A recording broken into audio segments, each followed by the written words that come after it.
It's JP the Outlaw here to give you my review on Backlash, March 21st, 2017.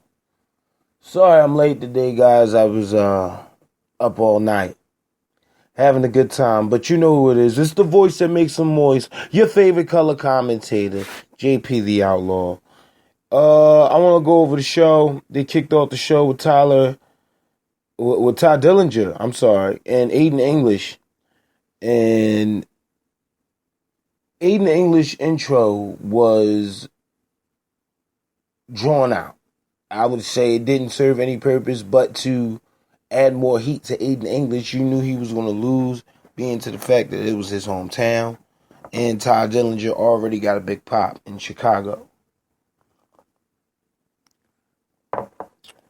Now, I hear that they're taking away the 10 signs from the crowds. They normally hand them out at the NXT tapings or leave them under the chair. You can raise it up, or even if you don't want to, you can.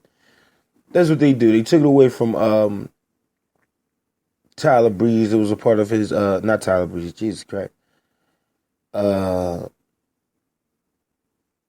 Dillinger, it was a part of his gimmicks. Ty Dillinger winds up picking up the win. No real big match highlights here. Of course, he hits him with the tiebreaker, and that was the end of that. I had Ty Dillinger going into this, so he picks up the win. That was pretty good. They start off the show with Shinsuke Nakamura and Dolph Ziggler. Now, for these two wrestlers, I thought it would have been a little bit more exciting. Not taking away from the match. It was a great match. But I'm not going to add to it and say, oh, it was the best match of all time. It really wasn't. Given Shinsuke Nakamura and his in-ring performance, you know he can go better than what he did at Backlash. Just look at anything he did with Joe. Anything he did with Joe was by far his best work in the WWE. And I think the same with Joe. Those familiarities in that time that them two took to get to know each other, and I think it was like maybe a 12-week program where they just went back and forth with the title. So I think it could have did. And Dolph, look at Dolph. Dolph could have did better. Don't get me wrong. He made the best promo work of his life, even cutting a fantastic promo before the match even started on the pre-show.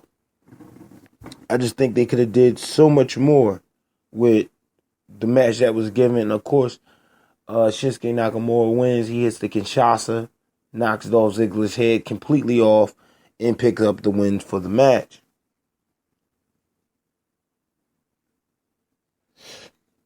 Next match, the Tag Team Championship match, the Usos versus Fandango and Tyler Breeze. Now, they had cut a Fashion Police segment, which I thought, again, is one of the funniest segments on TV at the moment. And, you know, I like Breeze and Fandango. I like what they do in the ring. What I don't like is the stick shit, because they could win without all the ha-ha, he shit. You know, bringing the mop in the ring and tripping up the Usos. Then you knock him out the ring. He comes back in as a fucking grandma. What the fuck are we watching? What are we watching? Blue's Clues? Okay, Harriet the Spy. What the fuck are we watching? That's the one thing I take away from that match, is that they did not need to go that far. Other than that, it was a great match. Once Tyler Breeze got serious, and once it looked like, okay, they may actually beat the fucking Usos with the silly shit, I was completely turned off. I'm glad the Usos won. I think the Usos is the best thing on SmackDown Live as far as their tag team division. I would like for them to give the tag team division a little bit more time to develop the story that they're trying to tell in the ring, but they did give them a decent amount of time. I'm speaking in general just for SmackDown. Good match all in all. After all the silly shit was done, they actually tore ass and got into it. They catch up Fandango on the top rope, hits him with a super kick, and winds up picking up the win, which I thought was fucking great, because at the end of the day, everybody loves a hero, but who does not love a villain? Baron Corbin versus Sami Zayn. I had Baron Corbin winning this. Oh, and I had the Usos also winning. So I'm doing so far so good on the predictions. Of course, I had Shinsuke Nakamura and I had Ty Dillinger. So Baron Corbin loses, and Sami Zayn picks up a win in a match that looked like Sami Zayn was out. And towards the end, he hits a Helluva Kick. The move that hasn't beaten anybody but Kevin Owens. Hits a Helluva Kick and pins Baron Corbin. I thought that was fucking awesome. So, big ups to Sami Zayn. Always got a shout out for the Gingers. Not Mahal. Redhead.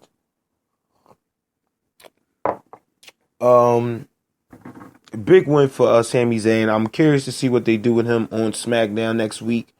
I wouldn't mind seeing him. Shit, if fucking Jinder Mahal is the goddamn WWE champion, I wouldn't mind seeing Sami Zayn as the number one contender, man. Let's see what they can do in the ring. They already done told the story already on Raw. Come on. Anyway. 6-woman tag team match. You had the Welcome Committee, which is Carmella, Tamina, and Natalya versus the rest of the women on SmackDown. Not all, but some of. Charlotte, Becky, and Naomi. And Becky Lynch hairstyle was the shit. She came down on some gladiator shit, some Viking shit, had braids on the side, a fiery mohawk. And I like the dedication and the time she took into her hairstyle, because it was a different thing. I wasn't expecting to see Becky Lynch like that. Same with my girl Naomi with the glow. I think everybody else just wore it regularly. Charlotte even had braids in her hair. I thought it was going to be a big match. It was going to get real. It was going to be a hair tugger, if anything. But the women did pretty good in this match. Nice back and forth between Becky Lynch, Carmella. I really think that this women division without Naomi would be boring. I was sitting through the match and I was bored halfway through it. Naomi jumped in the ring. I instantly got excited. That's not because I'm feeling the glow. I just think Naomi is a great in-ring competitor. Period. Yeah, just without Naomi, this match would have been boring. I think Charlotte could have had more spots in this match that she had, but again, this is to get the other women over, not just Charlotte. So I appreciate what SmackDown did here, but I don't necessarily agree with the way they went about it. Of course, the Welcome Committee picks up the win. They wound up pinning Becky Lynch in the middle of the ring, who put on a pretty decent match. So, I had Natalya's team winning it. I had, no, not the Welcome Committee. I had Charlotte's team winning, but the Welcome Committee won. And for what it's worth, it was okay. Match of the night coming up next, you guys. You already know AJ Styles versus Kevin Owens, where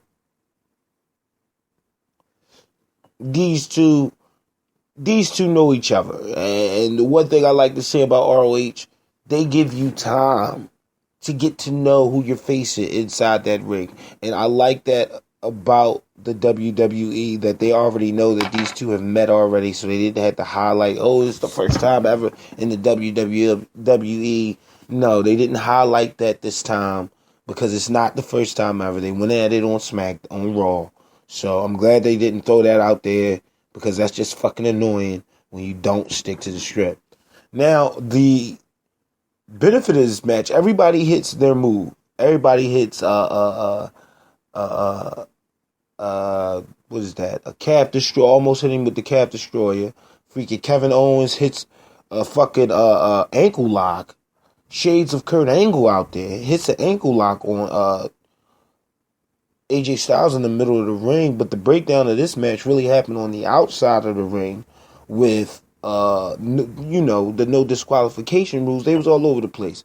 So they make it to the announce table. I think it was the German announce table. And AJ's going for the Styles clash on top of the table.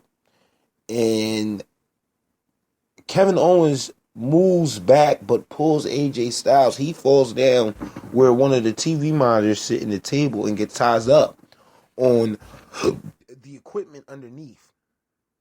After he gets tied up, oh man, I thought that was I thought that was the end as far as Jericho or as far as Kevin Owens is concerned. But Kevin Owens took it to the next level, jumps inside the ring, beating the 10 count, and wins the title. I mean, for all this, I would have had Kevin Owens walk out at the end of the match, even though it looked great the way he lost. I mean, he could have lost any other way, but he looked great losing the way he did. I'm just putting it out there. AJ Styles and Kevin Owens locked horns. The best match of that night. I would suggest everybody see it. I wouldn't give it the best match of the weekend, but definitely up there. In my top 4. You got Luke Harper versus Eric Rowan. Pretty much a classic big man match. Luke Harper picks up the win. I was actually going with Luke Harper. I was going with KO. So, as far as my predictions are concerned, I am doing pretty good. Leading up to everybody except Baron Corbin. I think I got right. And Jinder Mahal, which we'll go over. But Eric Rowan and Luke Harper, you got to repackage these guys. Because if you're not going to put them back with the Wyatts or bring that family back together, this is their second time breaking up. I think the first time they broke up and they was on the same brand or the brand split wasn't there. And they all had a one-off with Bray Wyatt. So, what I would do, definitely Eric Rowan needs somebody. He needs a tag team, somebody to enhance him. But Luke Harper is good. Luke Harper can go inside the mid-card title hunt. If not the heavyweight title hunt. I'm not saying that he's up there yet, but I wouldn't mind seeing him go for the WWE World Heavyweight title. Now, after the repackaging, I would like to see these two in another program and see how they meet up. See what happens. But yeah, in their current gimmicks, no. It's just the same old shit. And plus, I didn't even think this match was still on the card after everything I just saw. Jinder Mahal versus Randy Orton. Now, all in all, the match was boring. Outside of Randy Orton flipping the Sin Brothers over the table, the match was pretty boring. I think they could have ended the night on a better highlight than what they did. I am a big fan of Randy Orton. I think that his time has passed. I think he's trying to put other people on as he's on his way out.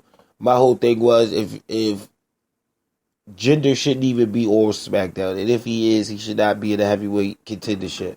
If he was going to do something like this, give it back to Bray. That would have made more sense versus putting Bray over there on Raw in the roster shakeup, which made no fucking sense at all. House of Horrors probably would have went over better if SmackDown did it. And that's only because Michael P. Hayes came up with that idea. And he's more of a SmackDown guy. He works in the SmackDown booth. You'll see him every time they do a backstage segment on SmackDown. More than likely. I would have rathered him gave this opportunity to somebody that has a better win-loss record. Also, Jinder Mahal grabbing the Sin Brothers and forming his own faction. I think that's great. I think him getting the title is good. I think they could have built it up better. I'm not against Jinder getting the title. Not at all.